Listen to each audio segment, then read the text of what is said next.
Hello ಪುಟಾಣಿ ಮಕ್ಕಳೇ, ಹೇಗಿದ್ದೀರಾ? ಸ್ಕೂಲ್ ಶುರುವಾಗಿದೆ ಅಲ್ವಾ ಮಕ್ಕಳೇ? ಈ ದಿನ ನಿಮಗೊಂದು ಮಾರಲ್ ಸ್ಟೋರಿ ಹೇಳ್ತೀನಿ, ಅಂದರೆ ನೀತಿ ಕಥೆ ಹೇಳ್ತೀನಿ. ಒಂದು ದೊಡ್ಡ ಕಾಡಿತ್ತಂತೆ. ಆ ಕಾಡಲ್ಲಿ ಒಂದು ಮರದ ಮೇಲೆ ಒಂದು ಗಿಳಿ ವಾಸವಾಗಿತ್ತಂತೆ. ಆ ಗಿಳಿಗೆ ಪುಟ್ಟಾಣಿ 2 ಮರಿಗಳಿದ್ವಂತೆ. ಒಂದಿನ ಜೋರಾಗಿ ಗಾಳಿ ಬೀಸ್ತಂತೆ. ಆಗ ಗಾಳಿ ಬೀಸಿದ ತಕ್ಷಣ ಪಾಪ ಗಿಳಿ ಗೂಡೆಲ್ಲ ಕೆಳಗೆ ಬಿದ್ದು ಹೋಗಿ ಮರಿಗಳೆಲ್ಲ ಆ ಕಡೆ ಒಂದು ಈ ಕಡೆ ಒಂದು ಎಲ್ಲ ಚೆಲ್ಲಾಪಿಲ್ಲಿ ಆಯ್ತಂತೆ. ಗಿಳಿ ದೂರ ಹಾರೋಯ್ತಂತೆ. ಅಷ್ಟೊತ್ತಿಗೆ ಅಲ್ಲಿ ಆ ಕಾಡಿಗೆ ಒಬ್ಬ ಬೇಟೆಗಾರ ಬಂದಿದ್ದಂತೆ. ಅವನಿಗೆ ಕೆಳಗೆ ಬಿದ್ದಿರೋ ಒಂದು ಗಿಳಿ ಮರಿ ಸಿಕ್ತಂತೆ. ಅವನು ಅದನ್ನು ಎತ್ಕೊಂಡು ಹೋದನಂತೆ. ಅವನು ಹೋಗಿ ಸ್ವಲ್ಪ ಹೊತ್ತಿಗೆ ಆ ಕಡೆಯಿಂದ ಒಬ್ಬರು ಸಾಧುಗಳು ಬರ್ತಿದ್ರಂತೆ.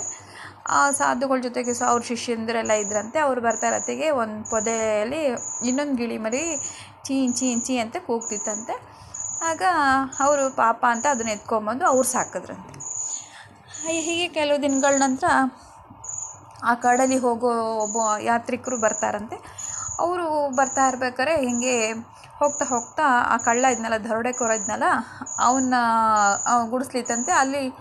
ಅಲ್ಲಿಂದ ಪಾಸಾಗಬೇಕಾದ್ರೆ ಆ ಗಿಳಿ ಮರಿ ಕೂಗ್ತಂತೆ, ಹಿಡೀರಿ ಅವನನ್ನು ಕೊಲ್ಲರಿ, ಅವನ ಹತ್ರ ಇರೋದೆಲ್ಲ ದೋಚ್ಕೊಳ್ಳಿ ಅಂತೇಳಿ ಕೂಗ್ತಂತೆ. ಆ ಯಾತ್ರಿಕನಿಗೆ ಭಯ ಆಗಿ ಓಡೋದಂತೆ. ಇನ್ನೊಂದು ಸ್ವಲ್ಪ ಮುಂದೆ ಹೋದಾಗ ಸಾಧುಗಳ ಆಶ್ರಮ ಇತ್ತಂತೆ. ಅಲ್ಲಿ ಹೋಗೋತ್ತಿಗೆ ಆ ಇನ್ನೊಂದು ಗಿಳಿ ಮರಿ ಅವ್ರು ಸಾಕಿದ್ರಲ್ವ, ಅದು ಯಾವಾಗ ಬಂದ್ರಿ, ಹೇಗಿದ್ದೀರಾ, ಬನ್ನಿ, ಆಯಾಸ ಪಡಿಸ್ಕೊಳ್ಳಿ, ಹಣ್ಣು ತೊಗೊಳ್ಳಿ, ಫಲ ತೊಗೊಳ್ಳಿ ಅಂತ ಹೇಳ್ತಂತೆ. ಅವಾಗ ಆ ಯಾತ್ರಿಕನಿಗೆ ಆಶ್ಚರ್ಯ ಆಯ್ತಂತೆ.